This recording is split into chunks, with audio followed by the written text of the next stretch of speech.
Hey, and welcome back to City Skylines 2. I hope you don't get dizzy easily, cause today we're diving into the whirling world of roundabouts. We'll build a kind of inspired roundabout by the Arc de Triomphe, who has also like a large landmark in the middle.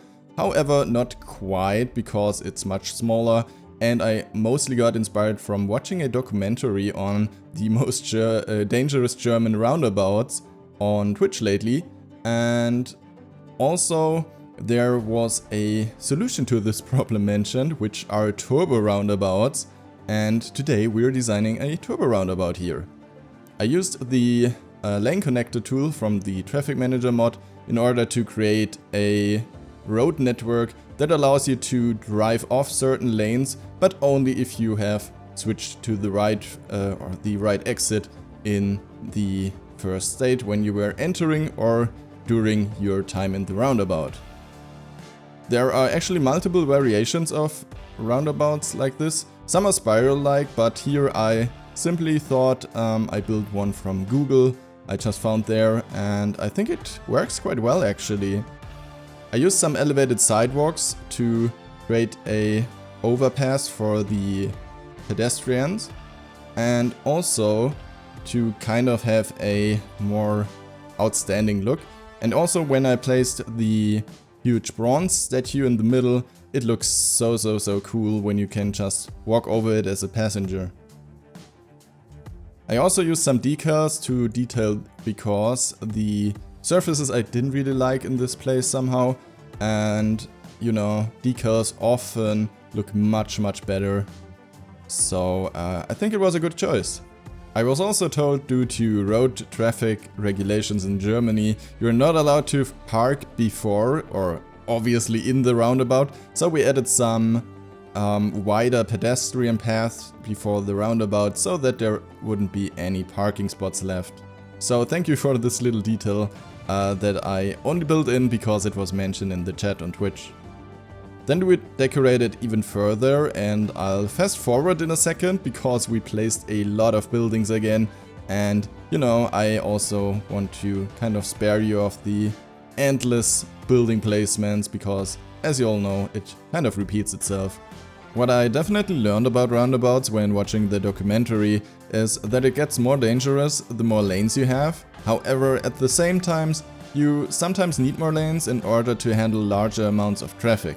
When you add an additional bike lane and traffic lights for pedestrians, it gets even more dangerous, so it's good practice to separate all of those kind of factors from another in order to avoid accidents. And what I also thought was funny is that they put in flowers in order to fix their problem, but even though flowers are actually helping, it's not the only solution. I started to extend the pedestrian pathways a bit, in order to create a large plaza around the roundabout, so that it, you know, would be a bit cooler. I don't like the idea to have buildings right at the roundabout.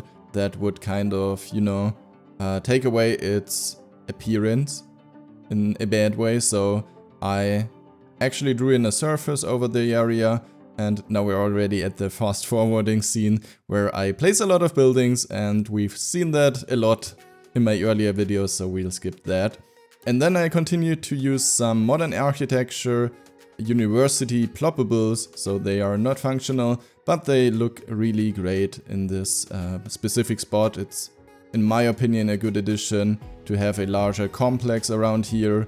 And also I tried to create some different spaces, if you know what I mean. So on the one side we'll have a bit of a hang-around area, and on the other side there are probably also some offices and parking spaces and, you know, stuff like that.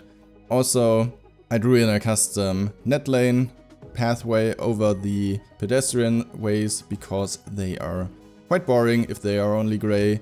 And then I continued to place some tree grates, created a custom water fountain again because I really love those.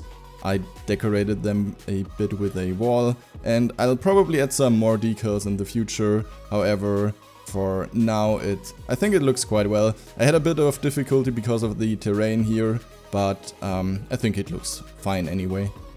I also put in some trees in the tree crates and some flowers, of course, and also finished up the build by placing, well, you know, some tables, some chairs, and also some food stalls in the end.